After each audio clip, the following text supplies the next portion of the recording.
Okay, this is going to be a really candid review day because I just got home from work. I'm tired, my hair don't want to work, and I'm not putting on makeup today because I don't, So, we're going to talk about Moonshine and Madhouse, and we're going to do it without hardly any preparation whatsoever.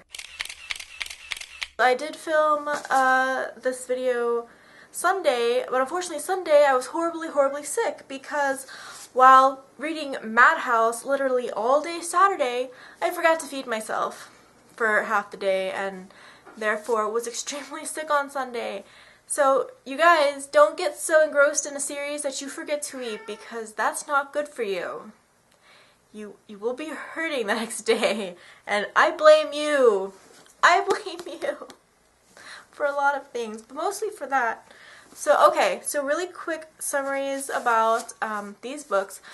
In Moonshine, Nico and Cal and Promise have started up a special investigations group for supernatural paranormal folks who have problems and would like them fixed or solved or stuff done. So they get paid for that, but not very much, unfortunately for them. So they get hired to do a job for a kin alpha. The kin is the werewolf mafia, so that's a thing. Werewolf mafia is a thing. Kin alpha hires them for a job, but then it turns out that what they thought was the job wasn't the job at all, and then it turns out that that guy, well, I can't tell you, can I? Because spoilers. Hello. Anyhow, that's what they start doing, and then somebody very close to them gets kidnapped, and they spend a lot of time trying to sort that out, and Cal, meanwhile, is going crazy because he's just not okay with this mess. So, stuff happens. Moonshine. In Madhouse, the psychotic red cap serial killer Shawnee Bean has come back from the dead. Thank you very much, Metropolitan Museum of Art, because you're apparently bringing back dead things because you have mummies living in your basement and they do weird stuff down there. So anyway, Shawnee Bean is eating people by the dozens and the hundreds in New York. And Nico and Cal aren't okay with that. That's their town. They don't want people being eaten. That's not fine. So they take it upon themselves to take care of that even though nobody's paying them. You would think they wouldn't, but they do.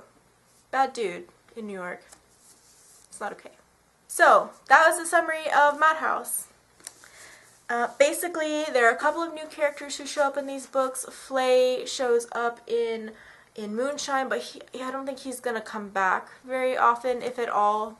And then in the second book, you have Ishaya and Delilah. Delilah is Flay's sister, and Ishaya is a Perry. He basically looks like a cranky battle-scarred angel, but Perrys aren't actually angels. Nobody's quite sure what they are or what they're doing, but essentially to get a visual, cranky battle-scarred angel. We like both of these new characters. We like them very much. And Delilah especially is awesome. She's fantastic. Oh, wait.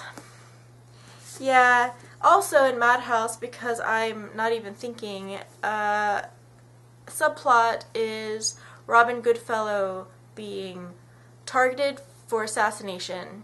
My favorite character targeted for assassination. Also, in both of these, Cal's love life becomes a thing. It's not a big thing. It's not the focal point of the story at all, or else I would have been like, we're done today. But he is thinking about that sort of thing because it's an issue, because he doesn't want to spread his monster genes around.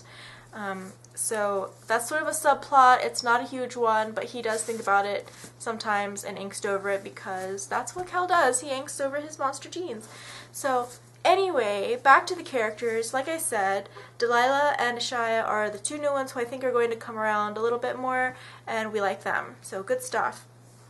Overall, vast improvement over Nightlife. The stories I think are better. The dialogue, not quite so cheesy. Still a little cheesy, still a little bit. But you know what? This is urban fantasy. There's always sarcastic quipping going on. That's just how it is. Besides that, like I said, Cal still angst a little, but not nearly as much as he was in Nightlife, where he was constantly on and on and on about the fact that he's a monster. not so much here, just a little bit more normal, you know, sort of angstiness, so we're fine, we're okay. Nico, as far as Nico, I know I said in Nightlife that he was dullish and boringish, but I'm thinking that that's not so much his fault as it is the fact that the writing in these books don't really round out the characters so well. It keeps them kind of at a distance, so things that could be done to maybe give them a little more life isn't done, which makes me sad. I think it could be better and in that capacity, but I'm not going to stress over it. Obviously, I'm on book 3. The third one made me not eat, and I read it in a day, so clearly I like the series enough to ignore some of those little things and sort of fill in the blanks as far as the characters are concerned. I'll sort of make them, in my head, what I think they are versus what the story is neglecting to tell me that they are. Beyond that, Robin, awesome as always. So good. Love him so much. And let's see, what else?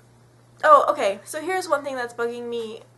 This author has a tendency to repeat the same word, the same phrase, I'm sorry about my cat, but the same word and same phrase all the time. So she's always like repeating it in really short spans of time, so it's not just that it's repeatedly throughout the book, it's that it's really close together. Like, she uses the phrase hell on wheels at least 3 times within less than 2 to 3 chapters of each other. That's so you sort of have to overlook that stuff too.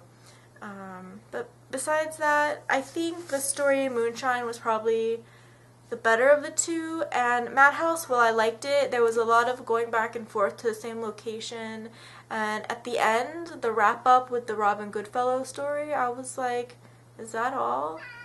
Why? Why is that all? And then she ended on a cliffhanger, which, boo! I mean, I appreciate it now because I can go and get the second one. I had actually purchased Death Wish the same day as I purchased Madhouse because I just had to. Actually, I don't have a problem with cliffhangers. I don't really like for books to end on them simply because usually the book's not coming out the next day, so that's a pain. And also, I believe in proper wrap-up. Sorry, I'm watching my cat, making sure he's not jumping off the balcony because we don't want that. So, proper wrap-up. Stop. Make it all done. But overall, I don't take back anything I said in Nightlife. Those things still bug me. But I'm still reading it, so obviously I like it more than I claim I do. Because I keep trying to convince myself that it's frustrating and ridiculous and not done right, but the fact is I'm on book 4, so who cares what I'm saying right now? Yeah. So yep, that was my Moonshine and Madhouse review, and we're going straight into Death Wish, because what else are you going to do when the book before this ends on a cliffhanger? You're going to just start the next one, and that is exactly what I did. And yep, I'm hungry, so I'm gonna go and find some money somewhere stashed away so I can buy some dinner. Laters.